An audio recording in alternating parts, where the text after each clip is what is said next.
Do you ever feel like there's climate hypocrisy from our political leaders? I certainly do, whether it's prime ministers or presidents taking private jets or driving round in gas-guzzling armoured motorcades. There appears to be a do as I say, not as I do approach. And that's before we've got started on celebrities like Emma Thompson jetting in from America to attend an Extinction Rebellion march, or spending the summer on a super yacht, or Prince Harry's very own private jets. But at a more local level, I think if our politicians are going to force us to make huge, costly changes to our lives, they should lead the way and do it themselves. I was shocked yesterday when I spoke to Labour's Shadow Environment Secretary, Steve Reid, who was super critical of Rishi Sunak's announcement that he was going to slow down net zero enforcement to try to mitigate the cost of new electric vehicles and heat pumps for the poorest in society. So I asked Mr Reid if he had a heat pump in his own home. Here's what he said. Do you have a heat pump? No, I don't. I have a normal gas-fueled boiler. When are you getting a heat pump? When are you getting a heat pump? When we've got a Labour government that's going to invest in making heat pumps cheaper than the alternative. OK. I then asked him if he had an electric vehicle. Please tell me you've got an electric car.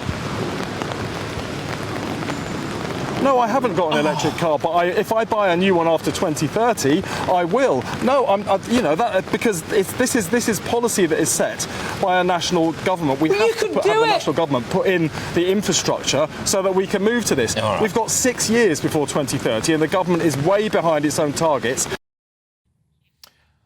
I just find that absolutely ridiculous. I mean, it will cost people thousands and thousands of pounds to change to an electric vehicle, to have their boiler replaced, and most people are not on the nearly £90,000 a year that our politicians rake in, let alone the generous expenses scheme, or the money that they might earn from second jobs. If net zero is that unaffordable for people like him, for high earners, OK, then how do they expect the average Joe to pay for it? If they really thought that there was a climate emergency, and this is crucial, if they really believed that there was a climate emergency and we all had to pay up for the sake of this planet's future, wouldn't they be doing everything that they could to mitigate their own carbon footprint? And if the excuse for not taking those steps in their lives is that the government hasn't subsidised it enough, which I think is what he was alluding to there, then that means that they want the taxpayer to have to pay for their own eco-upgrades and everybody else's as well. Can we afford that as a nation? Look, whenever I see politicians pushing a rapid net zero agenda and they themselves haven't bothered to do what they want everybody else to do, that indicates to me that they admit that it's too expensive, it's happening too quickly, and that maybe we can, as a human race, afford to take things a little bit more slowly.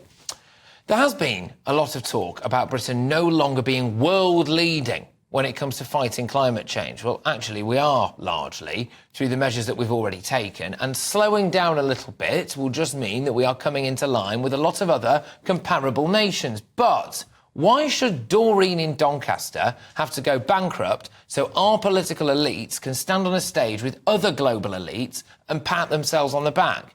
Shouldn't the British electorate, British taxpayers, British citizens, British voters be the priority in all of this?